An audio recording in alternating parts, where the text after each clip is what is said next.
하나님께서 이 선부 예배에 나온 여러분 모두를 늘 감싸 주시기 바랍니다. 아멘. 우리 옆에 분들하고도 인사할까요? 하나님께서 늘 감싸 주시기 바랍니다. 오늘은 사도행전 강의 237번째입니다. 하나님 마음에 맞는 사람.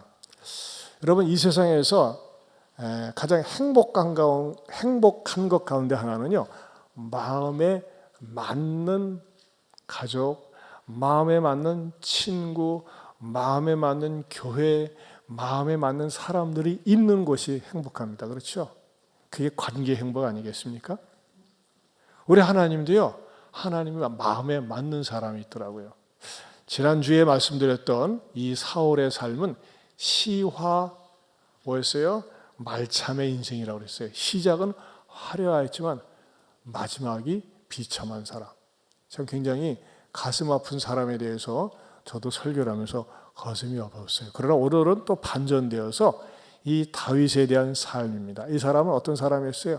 하나님 마음에 맞는다 그랬어요. 어디에 나와 있습니까? 오늘 본문 22절에 보면요, 패하시고 다윗을 왕으로 세우시고 증언하여 이르시되 내가 이새의 아들 다윗을 만나니 뭐다? 내 마음에 맞는 사람이라 그랬어요. 거기다 밑줄을 쫙 치세요. 다윗을 만나니 내 마음에 맞는 사람이라 그랬어요. 이 다윗에 대한 메시지가 많아가지고 오늘과 내일 다음 주 2주에 걸쳐서 말씀을 드리겠습니다. 다윗을 만나니 그랬어요. 여러분, 우리 사람은요, 겪어보니 그런 거예요. 겪어보면. 그렇죠? 사람을 겪어봤을 때 나 저 사람하고 나하고 코드가 맞는 것 같아. 속된 말로 그래. 케미컬이 맞는 것 같아. 그러지 않습니까? 근데 하나님은 다윗을 만나니까 내 마음에 맞다 그랬어요. 그리고 하나님이 무엇을 거사를 꿈꾸고 계세요. 내 뜻을 다 이루리라 그랬습니다. 어떻게 해서 이런 인물이 되었을까요? 제가 여러분에게 질문하고 싶어요. 말씀을 들으면서 여러분도 한번 자답을 해보세요. 내가 교회 다니고 신앙생활하면서 나는 하나님의 맞는 그리스도인인가? 제가 설교를 준비하면서 제가 하나님께 여쭈었어요. 목사, 하나님, 저는 하나님 마음에 맞는 목사일까요? 뭐라고 하셨겠어요? 아니다 이놈아, 그러지 않았더라고요. 맞다. 너 내 마음에 맞다. 여러분 어떠세요? 아유, 제가 어떻게 하나님의 마음에 맞아요? 상상도 못하죠. 어떡한디야? 여러분, 하나님 마음에 맞아야지만이 신앙생활이 행복하고 신앙생활이 기대감이 있습니다. 그러면은 어떻게 하면 하나님 마음에 맞는 사람이 될 수 있을까요? 오늘 다윗의 삶을 쭉 한번 돌아보면서 어떻게 무엇을 했길래 하나님 마음에 맞았는지 오늘 두 가지 측면에서 말씀을 드리고자 합니다. 첫째는요, 다윗은 맡겨진 일에 성실한 사람이었습니다. 맡겨진 일에 성실한 사람이었다.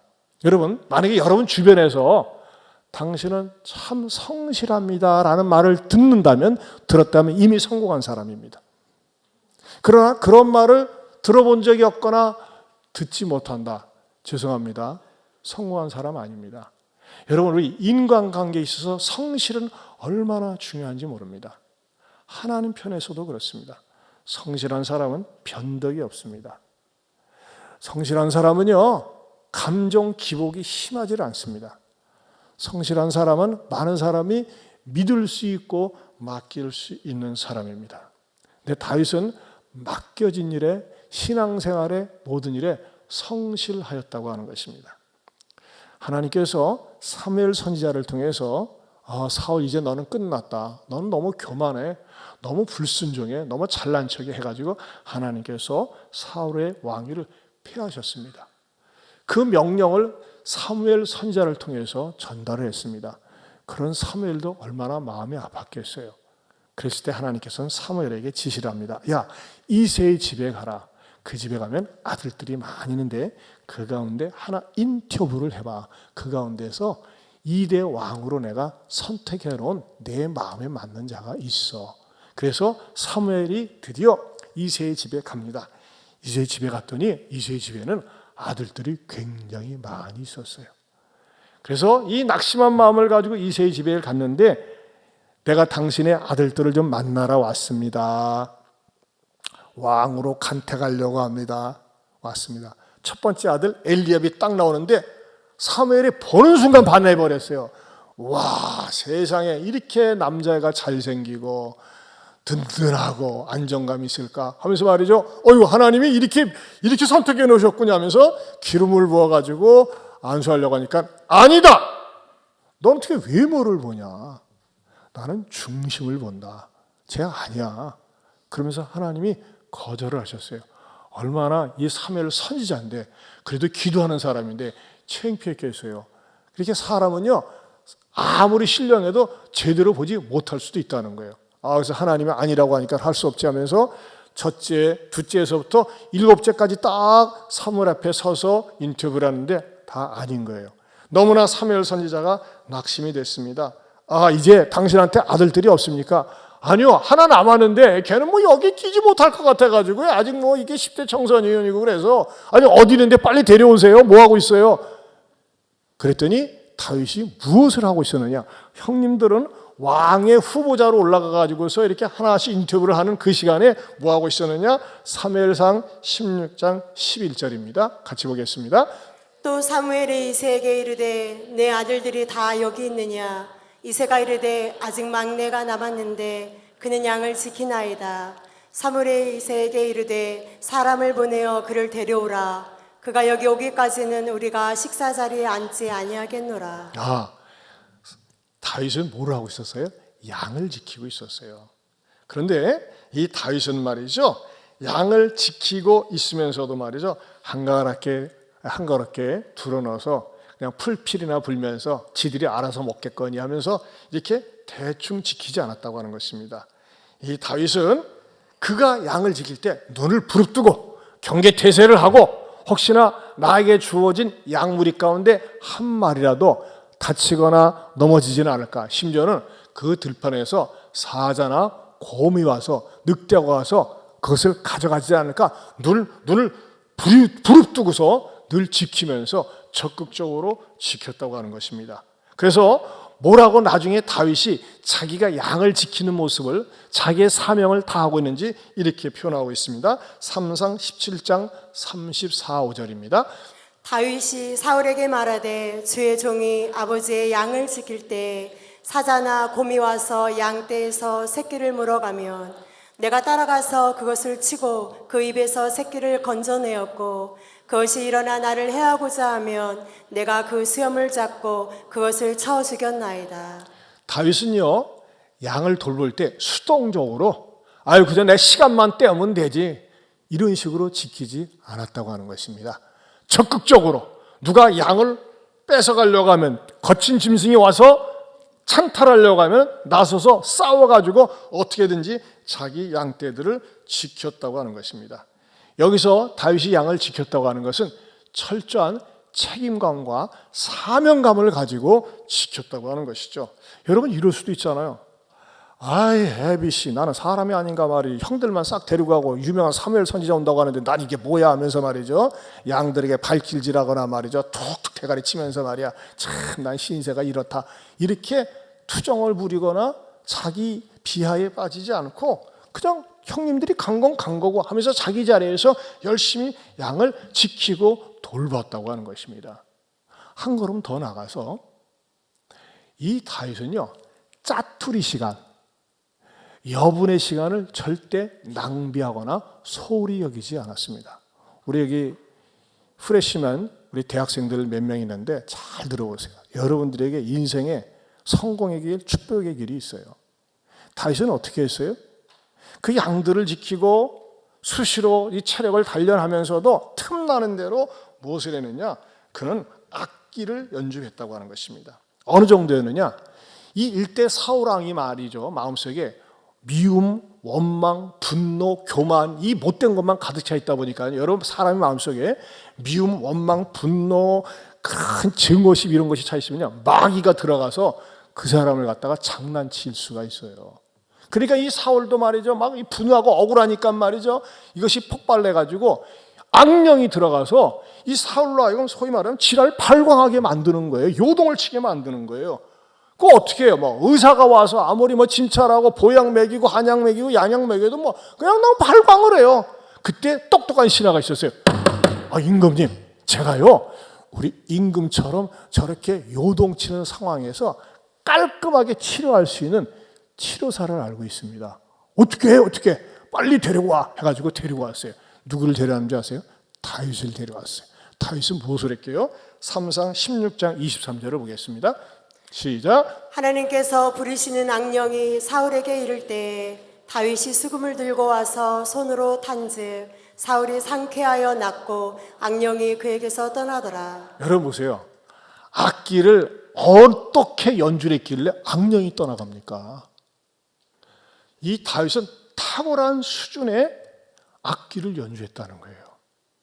그렇다고 다윗은 말이죠, 예루살렘 예술고등학교를 나온 것도 아니었어요.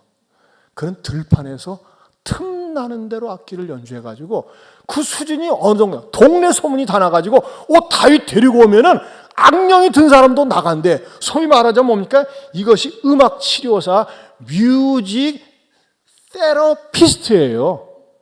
음악 치료사가 여기서 나왔어요. 음악 치료사로서 쓰임을 받았다고 하는 것입니다. 여러분, 한번 상상을 해보세요.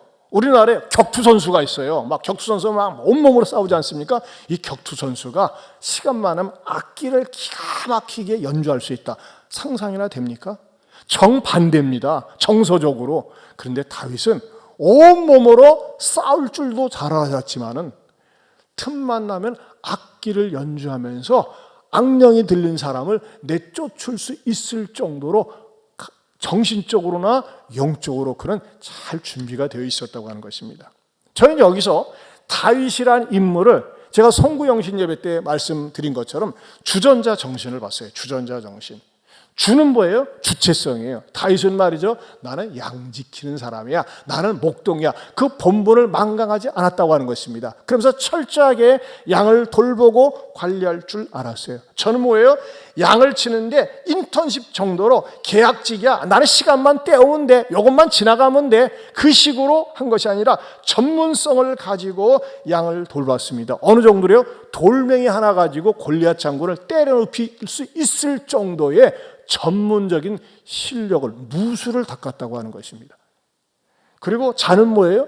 나중에 골리앗과 맞붙어 싸울 때 임금 앞에 주저하지 않고 나가서, 임금, 내가 맞서 싸울 수 있습니다. 야, 너 있잖아, 그냥 나가면은 맞아 죽어. 그냥 내 갑옷 입을래? 괜찮습니다. 나 그냥 맨몸으로 싸울 수 있습니다. 이렇게 자신감이 있었어요. 정은 뭐였습니까? 정열적이었어요. 어느 정도요? 보세요, 여러분, 악기를 얼마나 열정적으로 잘 다루면은 졸고 있는 사람이 다 깬다니까. 눈 감긴 사람을 뜨게 만드는 거예요. 어떤 사람은 눈을 감고 보는데. 그 정도로 이 다윗은 말이죠, 정말 음악 치료사로서 뮤직 테라피스트. 음악 치료사는 그 뮤직 힐러인 줄 알았더니 영어 사전을 보니까 테라피스트더라고요. 음악 치료사였어요. 그리고 신은 뭡니까? 들판에서 자기 몸을 철저하게 관리하고 단련하면서, 여러분, 이스라엘 역사에서 10대 후반의 최연소 장군이 됩니다. 그야말로 주전자 정신이 바로 다윗에게 있었다고 하는 것입니다. 여러분, 얼마나 이 다윗이 철저하게 그 양들을 잘 돌보았는지 성경에서는 다윗을 임금으로 뽑은 계기를 이렇게 말씀하고 있습니다. 세번역성경 시편 78편 70절입니다. 같이 보겠습니다. 주님의 종 다윗을 선택하시되 양의 우리에서 일하는 그를 뽑으셨다. 제가 질문할 테니까 성경 뭐 답해 보세요. 주님의 종 다윗을 선택하시되 백성 가운데서 그를 뽑으셨다? 양의 우리에서. 모르겠어요. 백성 가운데서 뽑으셨다? 양의 우리에서. 신학 가운데서 뽑으셨다? 양의 우리에서. 왕자들 가운데서 뽑으셨다? 아니요. 우리에서. 양의 우리에서 뽑으셨어요. 즉 자기에게 주어진 그런 환경 속에서 성실하게 최선을 다하고 짜투리 시간을 활용해 가지고서 문무를 겸비했을 때 하나님은 가만히 있을 수가 없어요. 너는 말이지 양들 틈에서 평생 목동하기에는 아깝다면서 왕으로 뽑으셨다고 하는 것입니다. 사랑하는 성도 여러분, 여러분이 일하는 환경이 마음에 들지 않을 수가 있어요. 월급도 시시하고 전망도 없고 마음에 들지 않고 내가 이런 데서 평생 썩어야 되는가? 나라는 인간이 어떤 인간이냐 하면서 자기의 자존감을 내세우면서 말이죠, 여러분이 하는 일을 갖다가 시시하게 생각하고 원망하고 한탄하면서 있지 않습니까? 아닙니다. 일단 여러분이 주어진 환경 속에서 최선을 다하고 열심을 다하고 열정적으로 해보세요. 우리나라에 김인수 장로님이라고 계세요. 그 장로님은 고려대학교 경영대 교수를 역임했고 국무총리실 산하 인문사회연구소 이사장 또 행정개혁위원장을 역임했습니다. 물론 박사학위도 소유하고 계시죠. 근데 이분은 너무너무 가난해가지고 대학을 지나가지 못했어요. 그래서 고등학교를 졸업한 다음에 우리 집이 너무 찢어지게 가난하니까는 어떻게 하냐, 공무원 되자가지고 말단 공무원 시험을 보고 지금 9급쯤 됐겠죠. 40년 전입니다. 그때 공무원 월급이 얼마나 됩니까? 그리고 그 남자가 고등학교를 졸업하고 공무원으로 들어가는데 뭐 하겠어요? 야, 김금 물 떠와. 야, 이거 쓸어. 야, 이거 좀 빨아. 맨날 허줄구레한 일만 시키는 거예요. 그리고 그거 다 시키다가 이제 시간이 남으면 뭐냐? 너 뭐 할래? 타자나 쳐 해가지고 맨날 타자만 쳤대요. 허구한 날. 그러면 여러분 있었잖아요. ABC 내가 말이지 이거 하려고 말이지 젊은 날에 이리스는데 들어왔나 하면서 원망하며 불평하며 보낼 수 있는데 그에게 주어진 일을 기쁨과 감사한 마음으로 최선을 다했습니다. 그러면서 하나님, 제가 이렇게 살면 되겠습니까? 어떻게 하면 좀 더 내가 내 인생에 가치 있게 살 수 있을까요? 공부해야 되겠구나 해가지고 낮에는 말단 공무원 생활을 하고 저녁 때는 공부를 해가지고 주경 야독을 해가지고 마침내 고려대학교에 입학을 하게 됩니다. 그리고 열심히 공부해서 또 유학의 길이 열려서 미국에게 유학을 갔습니다. 그리고 경영학 박사 과정을 마치고 마지막 종합시험을 앞둔 때였습니다. 그래가지고 종합시험을 앞두고서 시험을 치러 이제 현장에 가는데 많은 미국 친구들과 더불어 시험을 치는데 생각을 해보세요. 자기 머릿속에 있는 것을 갖다가 다 손으로 써야 되는데 갑자기 손으로 쓰려다가 그 감독관한테 그랬대요. 감독님, 혹시 제가 타자를 좀 칠 줄 아는데 이 타자로 제가 시험지를 답안지를 쓸 수 없겠습니까? 했더니 됐어, 오케이 해가지고 타자기를 갖다 주더래요. 그랬더니 어떻습니까? 여러분 요즘 자판 안 보고도 치는 것처럼 그때 당시에 자판을만 막 쳐가지고 가는데 1등으로 타자를 치고 말이죠, 박사 자격 시험에 1등으로 합격을 한 거예요. 그러면서 이 김인수 박사가 나중에 뭐라고 간증했냐면, 제가 말단 공무원 시절에 타자 치는 작은 일에 충성하지 않았더라면 오늘의 제가 없었을 것입니다. 그랬어요. 여러분, 타자 치는 일 귀찮게 생각할 수 있어요. 남자가 쪼잔하게 이런 것만 하고 있는가? 용서하세요. 타자 치는 게 그랬다는 게 아니라 그럴 수도 있다는 거예요. 그러나 타자 치는 것을 갖다가 정말 전문성을 가지고 치니까 그것이 나중에 박사 시험을 치를 때 그냥 남들은 말이죠 손으로 갔다 하는데 해가지고서 1등이 됐다 이거예요. 나중에 이 김인수 박사는요, 우리나라 이화여자대학교 간호대학을 갔다가 수석으로 졸업하고 1호 박사학인 김수지 권사님과 저런 젊은이 아깝다. 누가 저기 하나 해가지고서 프로포즈를 해가지고 이 권사님 장로님 부부가 얼마나 존귀하게 쓰임받았는지 몰라요. 지금은 이제 물론 소천하셨어요. 사랑하는 성도 여러분, 여러분이 지금 하고 있는 일 시시하게 하찮게 보지 마세요. 그리고 여러분들이 창조적이고 생산적으로 말이죠, 내가 좀 더 가치 있게 보람 있게 살기 위해서 무엇인가 여러분들이 투자를 하세요. 가치 있는 일에 보람 있는 일에 시간을 보내세요. 여러분 가운데 그럴 수 있어요. 저는요 미래가 불통해요. 내일 일은 모르겠어요. 여러분, 미래는요 내일에 맡기세요. 우리 주님도 말씀하셨어요. 마태복음 6장 34절을 보겠습니다. 같이 보겠습니다. 내일 일을 위하여 염려하지 말라. 내일 일은 내일이 염려할 것이요 한날의 괴로움은 그날로 족하니라. 여러분, 제가 중요한 말씀 드리고 싶어요. 오늘 이 자리에 앉아있는 여러분들, 내가 요만큼 이 정도로 사는 것은 무엇의 결과일까요? 어제가 모아진 것이 오늘입니다. 어제가 모아진 것이 오늘이에요. 오늘의 나예요. 내일은 어떻게 될까요? 오늘을 매일매일 잘 축적한 것이 내일의 내가 되는 것입니다. 나 이렇게 비참하게 살지? 아니에요. 그냥 비참하게 산 게 아니에요. 어제 내가 장깨 부리고 잔머리 부리고 이기적으로 탐욕스럽게 내 멋대로 내 식대로 살았기 때문에 오늘 이렇게 빚어진 거예요.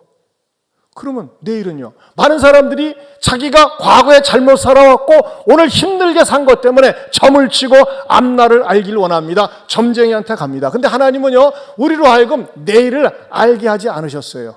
내일은 하나님께서 말이죠, 우리에게 희망을 준다고 약속하셨지 구체적으로 말씀하지는 않으셨어요. 근데 만약에 내일, 한 달 후에, 1년 후에, 10년 후에 여러분들이 어떤 일이 주어졌다고 분명하게 누가 가르쳐 준다. 어떤 일이 일어날까요? 두 가지 가운데 하나가 일어납니다. 하나는 나는 있잖아, 성공할 팔자래, 잘 먹고 잘 살 팔자래. 그럼 어떻게 살까요? 게으르게 삽니다. 나태하게 삽니다. 나는 어차피 그렇게 살 거니까. 근데 내 다음에 말이지, 나는 있잖아, 인생이 비참하대. 어떻게 살까요? 두려움과 공포 속에서 삽니다. 여러분, 내일을 모르는 게 감사한 거예요. 그러나 내일은 모르지만 어떻게 살 수 있어요? 어제를 모아온 것이 오늘의 나라면은, 오늘을 매일매일 성실하게 진실되게 쌓아온 것이 내일의 나가 될 수 있다고 하는 것입니다. 오늘 적당하게 신앙생활 해보세요. 엉터리로 신앙생활 해보세요. 대충 해보세요. 내일도 여전해요. 내일은 잘할 거라고요? 웃기지 마세요. 택도 없는 소리입니다. 오늘이 중요한 거예요. 오늘 주어진 날 나의 삶 속에서 최선을 다해서 성실하게 믿음으로 사는 거, 이거가 말이죠, 내일의 내가 보장된다고 하는 것입니다. 여러분에게 주어진 일, 가정에서 자녀들을 돌보는 거 귀한 일입니다. 월급이 적지만 열심히 일하는 거, 여러분, 사장이요 월급을 적게 줄 때는요 자기도 월급 적게 준 줄 알아요. 자기도 인색한 줄 알아요. 그런데도 불구하고 성실하게 책임감 있게 열심히 한다. 하나님이 반드시 보상해 주십니다. 누군가를 통해서 보상해 주신다고 하는 겁니다. 신앙생활 대충 엉터리로 눈치 봐가면서 해보세요. 그게 앞으로의 나의 모습이 되는 거예요. 아니, 앞으로 언젠가 잘할 거예요. 아니올시다. 안 됩니다. 매일매일, 매 주마다, 매 순간마다 하나님께서 생명, 기회, 시간 주셨을 때 몸을 다하고 마음을 다하고 뜻을 다하여 하나님을 섬길 때 하나님을 섬기는 것만큼 하나님께서 은혜와 복을 주시리라 믿습니다. 다윗은 양을 지킬 때 목숨을 걸고 지켰어요. 그러니까 하나님께서 뭐예요? 양 우리에서 빼냈다니까요. 뽑아내셨다고 그랬어요. 이 성실성이 하나님의 마음에 맞았어요. 사랑하는 성도 여러분, 제가 여러분에게 질문하고 싶어요. 여러분은 하나님 앞에 성실합니까? 가정에 성실합니까? 나 자신에 대해서 성실합니까? 성령께서 가르쳐 주시기를 축원합니다. 두 번째로는요, 하나님을 사랑의 대상으로 불렀다고 하는 것입니다. 우리가 구약을 보면요, 위대한 인물들이 많이 나오는데 하나님을 향해서 부를 때 천지 만물을 창조하신 창조주 하나님, 우리를 죄로부터 구원해 주신 구원의 하나님, 우리의 삶을 인도하시는 인도주 하나님, 이렇게 부를 수 있습니다. 그런데 다윗은 유일하게 말이죠, 구약의 많은 인물 가운데 하나님을 내가 사랑할 수 있는 상대적인 존재로 그가 모셔드리고 끌어당겼다고 하는 것입니다. 이 다윗이 한 고백 가운데에서 저도 참 좋아하는 성경 구절인데 시편 18편 1, 2절을 보겠습니다. 같이 보겠습니다. 시작. 나의 힘이 되신 여호와여, 내가 주를 사랑하나이다. 여호와는 나의 반석이시여, 나의 요새시여, 나를 건지시는 자시여, 나의 하나님이시여, 나의 피할 바위시여, 나의 방패시여, 나의 구원의 뿌리시여, 나의 산성이시로다. 자, 나의 힘이 되신 여호와여, 내가 주를 사랑합니다 그랬어요. 근데 사랑하는 표현이 성이 차질 않는 거예요. 그러니까 뭐라고 했어요? 나의 반석이시여, 나의 요새시여, 나를 건지시는 자시여, 나의 피할 바위시여, 방패시여, 구원의 뿌리시여, 나의 산성이시여. 모두로 이렇게 많은 수식어가 있는 것입니까? 여러분, 사람이요, 사랑에 눈을 뜨면 시어가 나옵니다. 그대는 나의 별이야, 그대는 뭐 어쩌고 저쩌고 많이 표현되지 않습니까? 사랑해 보신 분들은 미소가 나오는데 사랑을 해보지 않은 분들은 뭔 말인지 감을 못 잡아요. 사랑을 하게 되면요, 그 사랑을 표현하고 싶은 많은 것들이 있어요. 다윗은요, 하나님을 너무너무 사랑하는데 그 사랑을 어떻게 표현할 길이 없으니까 나의 반석, 바위, 구원의 뿔 하면서 하나님께 사랑을 표현하고 있는 것입니다. 여러분, 다윗에게 있어서 사랑의 표현이 집약적으로 가장 강렬하게 표현된 현장이 있습니다.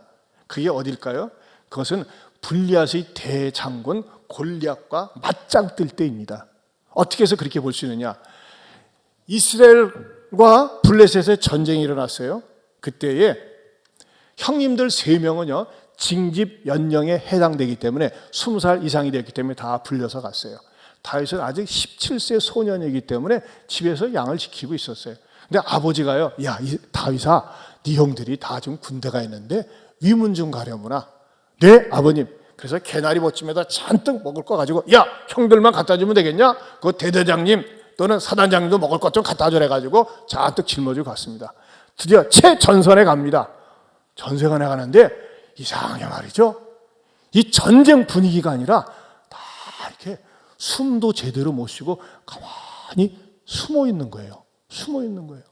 아주 거의 공포 속에 숨어 있어요. 왜들 이러시지? 뭐 때문에 그러시? 아니 형님들 왜 이렇게 숨어 있어요? 눈 좀 떠요! 눈 뜨라고. 왜 이렇게 숨어 있어요? 눈 감고 있어. 스마트폰 좀 그만 봐. 지금 전쟁 중인데 스마트폰 보고 있네. 눈가 찔려요 지금. 야 임마, 그런 소리 하지 마 자식아. 왜요? 저 소리 안 들려? 소리가 들리는데, 예 이놈들아, 싸울 놈 나와봐. 우리가 모두가 같이 전체적으로 붙어가지고 시간 낭비하냐, 사람 낭비하냐. 한 놈만 나와. 너희 가운데 한 놈 나와서 날 죽이면 우리 너희 모두 총이 되고, 내가 너희 한 놈 나와서 너희 한 놈 죽이면은 너희가 모두 내 총이 되거라. 우리의 총이 되자. 한 놈 나와봐. 니들 아래 삼손이 있었다며. 삼손 나와봐. 너희들 하나님 믿는다며 한번 나와봐 이 자식들아. 눈 감지 말고 눈 뜨고 나와봐 이놈들아. 아무도 못 나가는 거예요. 그때 다윗이 뭐예요? 의분을 느끼고 어떻게 돌진합니까? 사무엘상 17장 45절입니다. 같이 보겠습니다. 다윗이 블레셋 사람에게 이르되 너는 칼과 창과 단창으로 내게 나아오거니와 나는 만군의 여호와의 이름 곧 내가 모욕하는 이스라엘 군대의 하나님의 이름으로 내게 나아가노라. 그러면서 어떻게 하세요?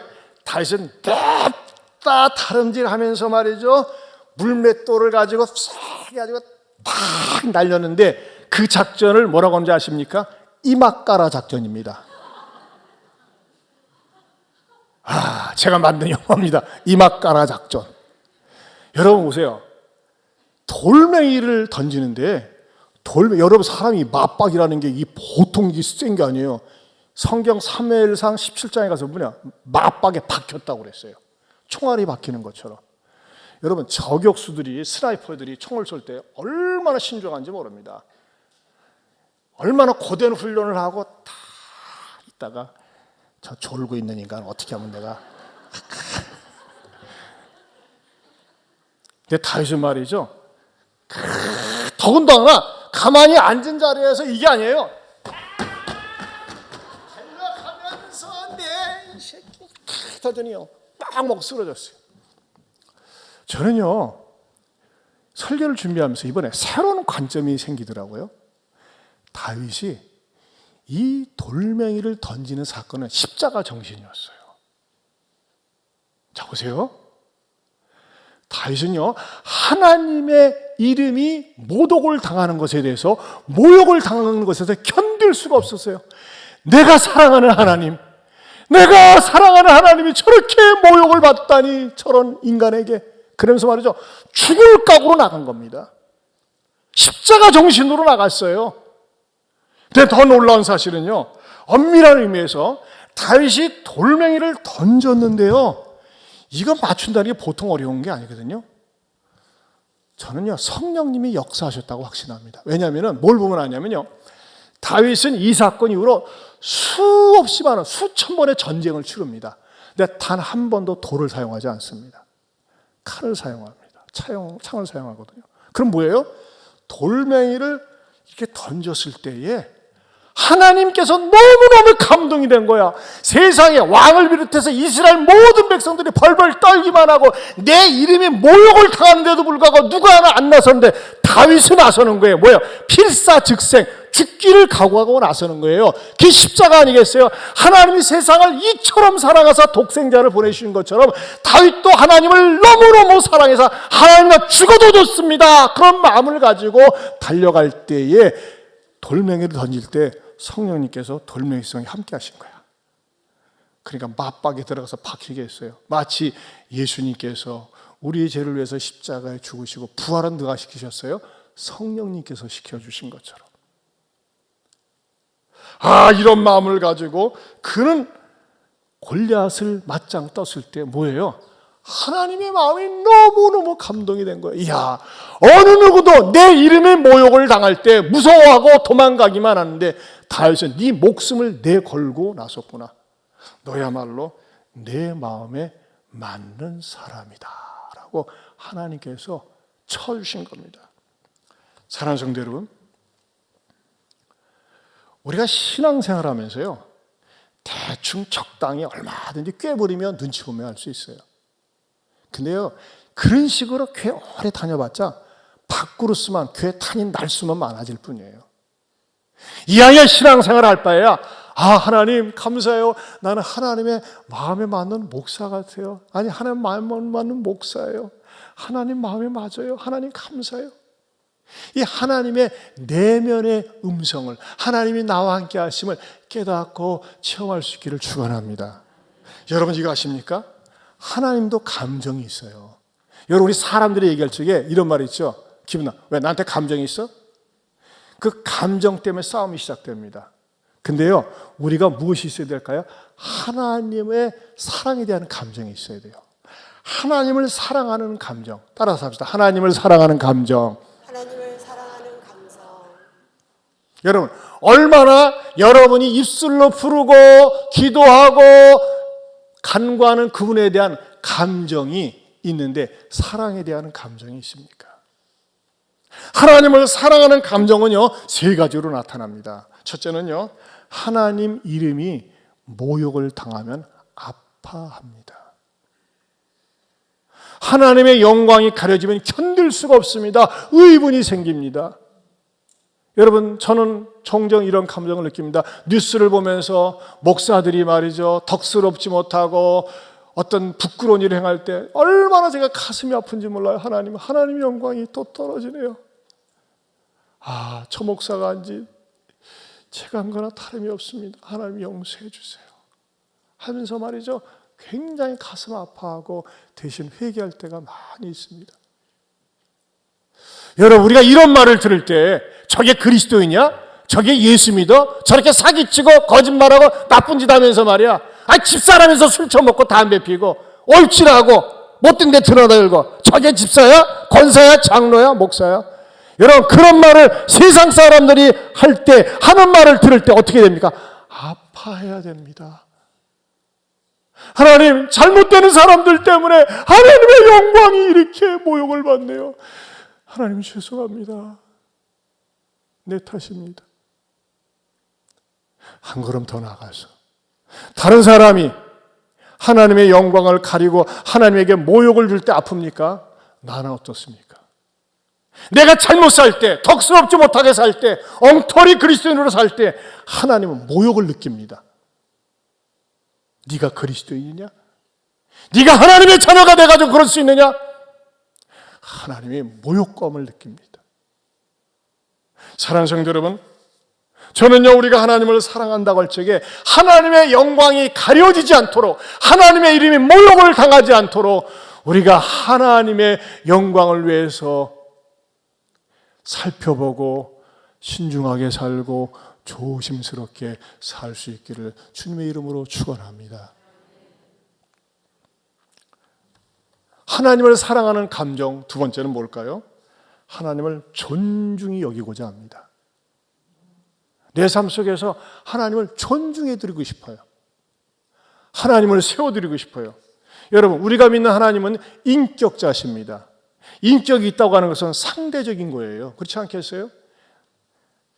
하나님은 비인격이 아닙니다. 하나님은 무인격이 아닙니다. 하나님은 일방통행이 아닙니다.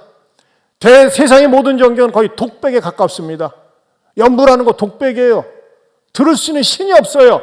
반응한다고 그러면 귀신의 반응일 뿐이에요. 그러나 우리 하나님은 어떤 분이에요? 살아계신 인격적인 하나님이에요. 하나님은 분명히 이렇게 말씀하셨어요. 사무엘상 2장 30절 하반절 말씀 같이 보겠습니다. 같이 봅니다. 나를 존중히 여기는 자를 내가 존중히 여기고 나를 멸시하는 자를 내가 경멸하리라. 여러분, 우리가 인간관계에서 어느 때 멀어지고 떠납니까? 안 만나려고 하면 무시당할 때입니다. 업신여김 당할 때. 그렇다면 여러분 보세요. 얼마나 내가 하나님을 존중히 여기며 살고 있습니까? 하나님을 존중히 여기는 객관적이고 공적인 그런 장소가 있습니다. 그런 시간이 있습니다. 어딜까요? 예배입니다. 구약시대 때는요, 예배 잘못 드리다가 즉사했습니다. 그런데 오늘날 신약시대 때 예배를 우습게 생각하는 사람들이 많이 있습니다. 편리주의에 의해서 몸이 멀쩡한데도 불구하고 온라인으로 유튜브로 드리는 거, 그건 하나님을 우습게 여기는 행위입니다. 자기 우상에 빠져 있는 겁니다. 하나님을 진정 우러나는 마음으로 드리는 것이 아닙니다. 아니에요. 하나님은요, 이런 공적인 예배 시간에 정성껏 몸과 마음과 시간을 다해서 드리는 것을 하나님은 좋아하십니다. 이것이 하나님이 존중히 여김을 받는 그런 자세라고 하는 것입니다. 제가 지난주 3부 시간에 예배 지각하는 것에 대해서 가슴 아프게 말씀드렸더니 오늘 많은 분들이 그래도 제 시간에 오셨더라고요. 그럼 그거 가지고 안 됩니다. 1부, 2부, 3부도 마찬가지입니다. 여러분, 전에 소망교회 곽선희 목사님이라고 계셨어요. 그 목사님이요, 예배 시간 전에 들어오면 문을 닫아버립니다. 그냥 가라고 그래요. 하나님 그래 우습게 생각하지 말라고. 여러분, 제가요 오죽 가슴이 아프고 답답하면 여러분 보세요. 2페이지 보세요. 2페이지 3번에 제가 목회하면서 이렇게 둔 제목은 생전 처음 넣었어요. 한번 보세요. 3번 같이 시작. 교인들 중에 공예배 시 습관적으로 지각하는 자들이 있는데 이것은 하나님께 대한 무례인 행위인데 예배 전이나 정시에 와서 하나님을 존중하는 마음으로 드리게 하옵소서. 여러분, 하나님을 사랑합니까? 하나님을 존중히 여깁니까? 예배 시간을 귀하게 여깁니다. 예배는 하나님께 드리는 거예요. 특별히 3부 때 찬양하는 거 목사 설교를 독교에서 드리는 게 아니에요. 찬양 자체가 예배예요. 예배. 다른 형태의 예배예요. 그러면 미리 와서 사모하는 마음으로 찬양으로 마음껏 하나님께 돌릴 때 하나님은 그 찬양을 받으시고 우리 예배를 받으시고 하늘의 은혜를 주십니다. 개인적인 모임이 있다고, 개 모임이 있다고, 골프 치러 간다고, 놀러 간다고, 구경 간다고 툭 하면 빠지는 거, 1년에 한두 번 말이죠. 뭐 만부득해서 빠질 수는 있지만 툭 하면 빠지는 거, 이거 하나님을 우습게 여기는 겁니다. 하나님 제대로 섬기는 거 아닙니다. 하나님 존중히 여기세요. 그렇게 교회를 오래 다녔으면서도 어머니가 권사라고 하면서 아버지가 목사라고 하면서 장로라고 하면서 그렇게 신앙생활하면 되겠습니까? 당신이 그런 스타일의 신앙생활은요 앞으로도 그런 모습밖에 안 보여줍니다. 절대 믿음이 자라지 않습니다. 하나님의 마음에 맞는 사람이라고 평가를 받을 수 없다고 하는 것입니다. 사랑하는 성도 여러분, 공적인 예배를 귀하게 여기고 소중히 여기고 미리 오고 일찍 와서 하나님이 받으시는 예배자가 될 수 있기를 축원합니다. 하나님을 사랑하는 감정 세 번째는요, 주의 계명을 지키려고 합니다. 여러분, 누군가를 사랑하면요, 사랑하는 사람의 모든 말이 달콤합니다. 예를 들면요, 종종 금융기관에서 금융사고가 일어날 때가 있어요. 그럼 조사를 해보면요, 불륜 관계인 어떤 남자, 어떤 여자의 꼬임에 넘어가가지고 싹싹 빼가는 거예요. 그것이 불법인 줄 알면서도 빼갑니다. 왜요? 그 사람을 사랑하기 때문에. 사랑 때문에 했어요. 불륜인데도 불구하고. 얘가 좋지는 않지만 여러분, 그러나 우리가 하나님을 사랑한다고 할 적에 정말 하나님을 사랑하면 어떤 마음이 들까요? 하나님이 하시는 말씀을 다 지키고 싶어요. 순종하고 싶어요. 왜? 하나님을 사랑하기 때문에. 그래서 요한복음 14장 21절에 이렇게 말씀하고 있습니다. 같이 보겠습니다. 나의 계명을 가지고 지키는 자라야 나를 사랑하는 자니 나를 사랑하는 자는 내 아버지께 사랑을 받을 것이요 나도 그를 사랑하여 그에게 나를 나타내리라. 여러분, 하나님을 사랑한다고 립 서비스로 말로만 깐죽대지 마세요. 정말 하나님을 사랑하면요, 말씀을 듣고 깨닫고 도전받고 찔림을 받으면요, 그 말씀대로 살고 싶습니다. 그 말씀을 지키고 싶습니다. 어제도 말씀드렸지만 우리 교회 어느 자매가 8년 만에 새롭게 왔어요. 근데 그 자매 간증을 들으면서 제가 충격을 받았어요. 그 자매하고 공장을 새롭게 시작한 사장님이 계시는데 직원이 20명까지 됐대요. 근데 공장이 잘 되고 보니까 이 자매를 쫓아내려고 아마 영향력이 있었겠죠? 쫓아냈어요. 무슨 오해를 하면서. 얼마나 분노가 치미는지 억하심정이 있는지 우리 그 옆에 있는 권사님한테 그랬어요. 이거 복수할 수 있는 방법 부족을 하나 써가지고 이놈아 네가 제명에 사는가 보자. 네가 성공하는가 보자. 그 편지를 보내든지 그 부족을 갖고 다니면서 어떻게든 복수하기를 원했대요. 그런데 이 8년 만에 다시 신앙을 회복하고 교회를 나오는데 목사님 말씀을 듣는데 자꾸 충돌이를 하는 거야. 어떤 충돌? 원수를 사랑해라. 원수를 사랑해라. 그 사장을 사랑해요? 아유 말도 안 되지. 나 직장 잃게 하고 나 누명 씌우고 말도 안 되지. 그래서 거부를 했답니다. 그런데도 불구하고 이상하게 계속 원수 사랑에 대한 메시지를 들으면서 같이 권사님을 의논하는데 아니야. 목사님이 그랬잖아. 사랑은 감정이 통할 때 하는 것이 아니라 일단 사랑을 보여주고 선포를 해봐 역사가 일어나. 이 자매가 은혜를 받고 지지난주에 감동이 되어서 그 사장님 생일을 맞이해서 생일 케이크를 좋은 걸 사가지고 직장을 찾아갔대요. 사장님이 기절을 하더래요. 기절을 해. 아니 세상에 이런 일이. 자기가 내쫓고 미워해가지고 그랬는데 어떻게 생일 케이크를 가져올 수가 있겠어요? 여러분은 무슨 말을 해야 놀랍니까? 더 놀라운 사실은 하루에 소주 한 병 이상 매일 술 먹지 않으면 잠을 잘 수가 없었대요. 술 중독자가 됐어요. 얼굴 벌겋게 달아가지고 매일 술을 먹고. 여러분 이 세상에서 가장 어려운 것 가운데 하나가 술 중독이더라. 이게 잘 안 끊어져요 보면은. 그런데 말이죠. 하나님의 말씀에 순종하고 말씀에 나를 올인하고 말씀에 나를 집어넣으면서 새벽 예배, 수요예배, 전토세 모든 예배 열심히 나오고 하면서 말이죠. 이제 수요일 저녁 같은 데 보면요. 거의 맨 앞에 와서 앉아 있어요. 그런데 어느 순간에 내가 술을 끊어놔야지 하는데 끊어져 있더래요. 술 냄새도 싫다는 거예요. 깨끗이 끊었답니다. 할렐루야. 여러분의 생활 가운데 왜 악습들, 잘못된 습관들, 죄악된 습관들 왜 안 끊어집니까? 더 좋은 것을 받아들이지 못해서 그랬습니다. 옛날에 우리 어린 시절에는요. 껌 먹고 책상 밑에다 붙여놓고 신문지에다 붙여놓고 떼어먹고 그랬어요. 더러운 줄도 모르고. 근데 지금은 그렇게 하는 사람 없어요. 왜 그러죠? 더 좋은 과자 얼마나 좋은 게 많이 있습니까? 여러분의 잘못된 삶의 습관과 태도들 그런 거 끊을 수 있게 해서는 어떻게 됩니까? 더 좋은 것을 받아들여야 돼요. 어떻게 됩니까? 하나님의 말씀을 받아들여 보세요. 여러분들이 말이죠. 주구장창 하나님 앞에 예배에 올인하면서 하나님 앞에 매달리면서 간구해 보세요. 그럼 하나님께서요. 여러분을 사랑하기 때문에 끊을 수 없는 거 끊게 해주시고 버릴 수 없는 거 버리게 해주시고 그러면서 하나님의 사람으로 우리 자매처럼 만들어 주시리라 믿습니다.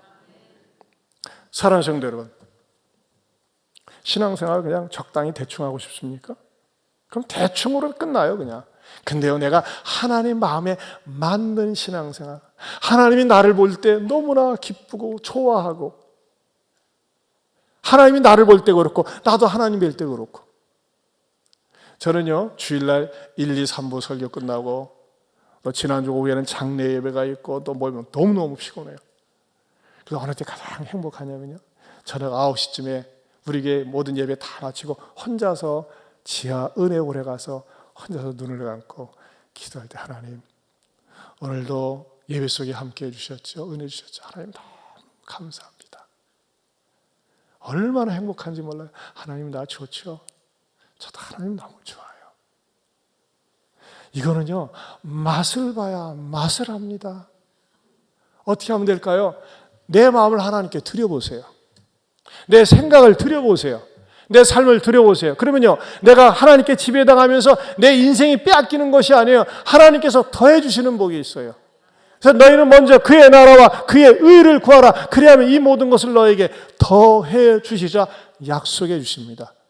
사랑하는 성도 여러분, 우리에게 주어진 일 원망하지 말고, 수입이 적다고 한탄하지 말고 일단은 최선을 다하세요. 주전자 정신을 가지고 하세요. 프로의식을 가지고 하세요. 그러면서도 하나님께 올인하세요. 충성을 하세요. 그리고 무엇보다도 하나님을 사랑하는 마음을 갖고 하나님께 대해서 하나님의 영광이 가리워지지 않도록 노력을 하고, 내가 하나님을 존중하고 말이죠, 순종하면서 살 때, 너는 내 마음에 맞는 자야. 너무너무 네가 좋다. 내 뜻을 너를 통해서 이루리라 응답받을 수 있는 저 여러분 될 수 있기를 축원합니다. 축원합니다. 우리 한번 이 찬양 같이 부릅시다. 나의 힘이 되신 여호와여, 내가 주님을 사랑합니다. 주는 나의 반석이시며 나의 요새시라. 주는 나를 건지시는 나의 주 나의 하나님. 우리 같이 악기팀도 좀 다 나오셔서 같이 반주해 주세요. 네.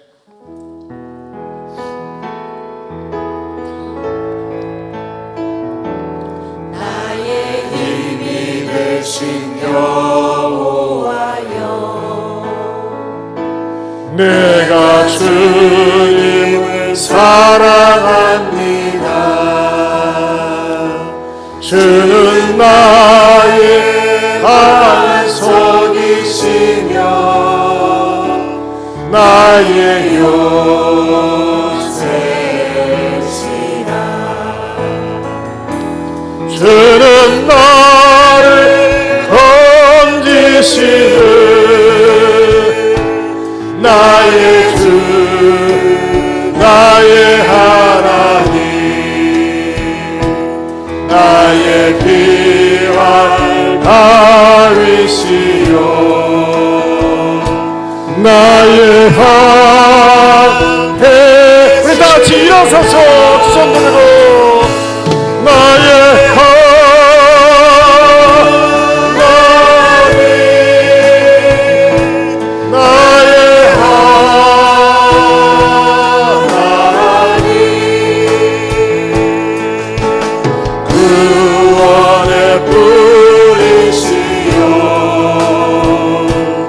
나의 선성이 누구의 하나님입니까? 나의 하나님,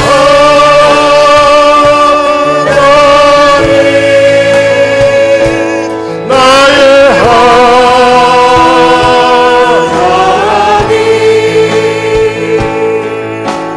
그 나의 여호와,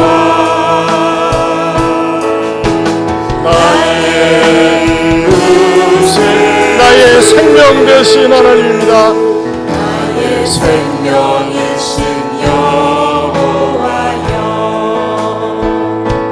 내가 주님을 찬양합니다. 주는 나의 사랑이시며 나의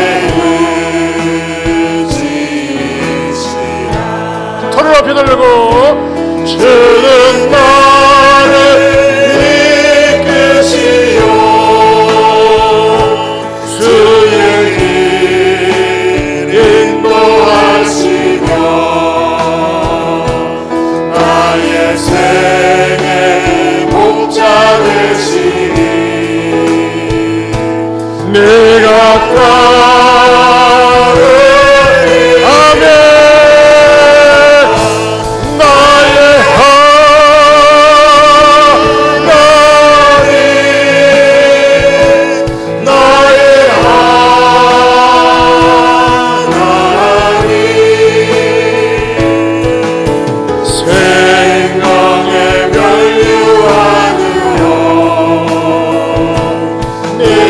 내게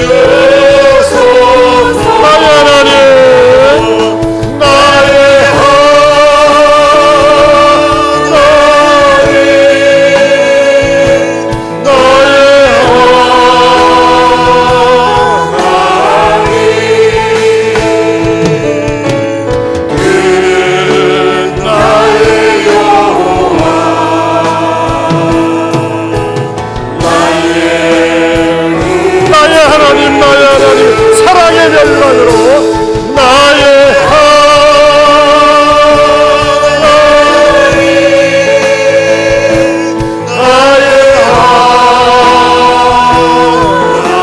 사랑의 면류관입니다. 사랑의 면류관으로 내게 세워서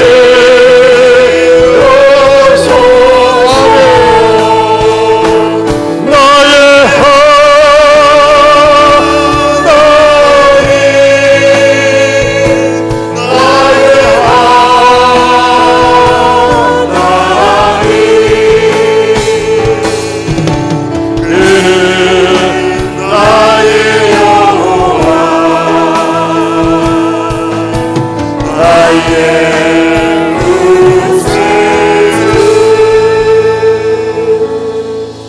여러분, 눈을 감고 생각해 보세요.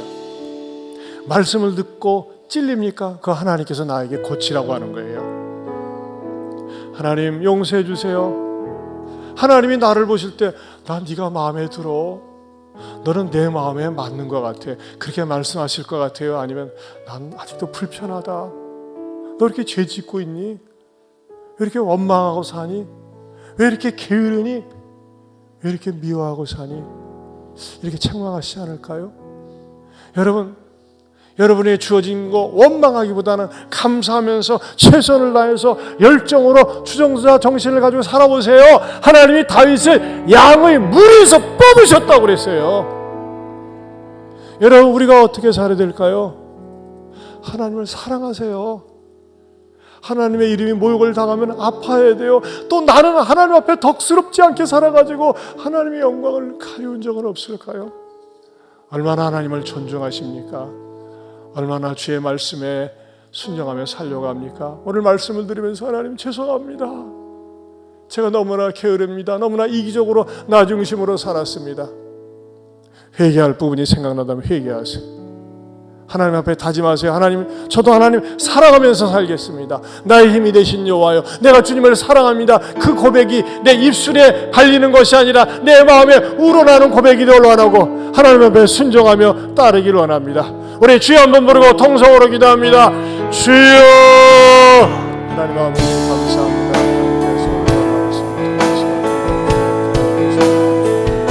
주님, 주님,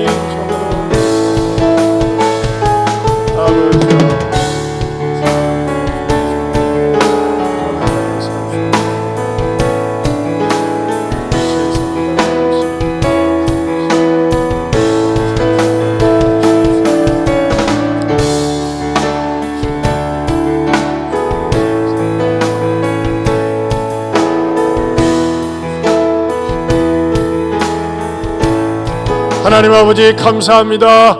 오늘도 말씀을 통해서 하나님 마음에 맞는 사람이 누구인지 들려주시고 깨닫게 해주심을 감사합니다. 내가 바로 그 사람이 되게 하여 주시옵소서. 예수님 이름으로 기도합니다. 아멘. 우리 다시 한번 이 찬양 힘있게 부르겠습니다. 우리 자리에 앉으셔가지고 같이 부르겠습니다.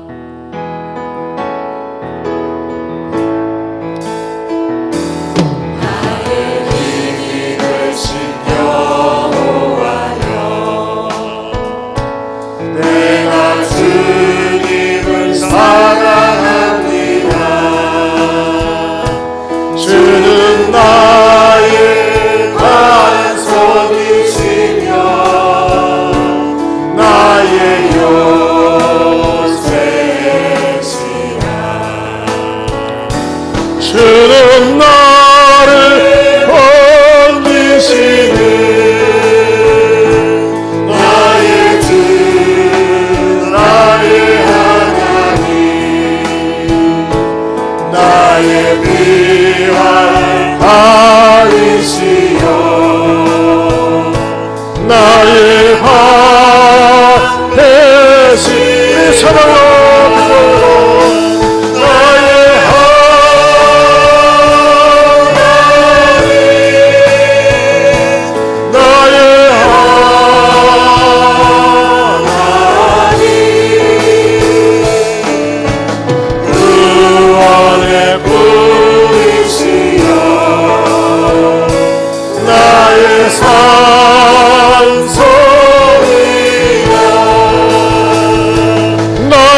찬양합니다.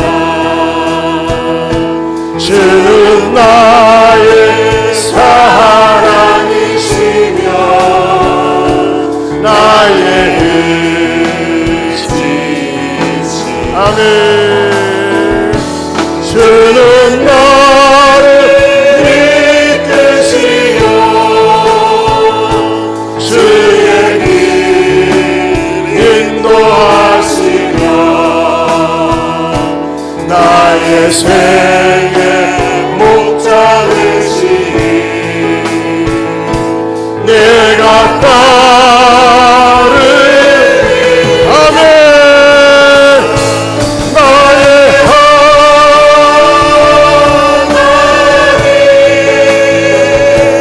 나의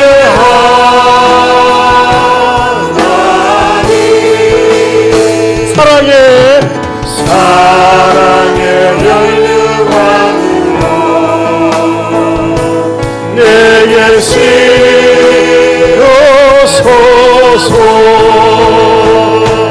나의 하나님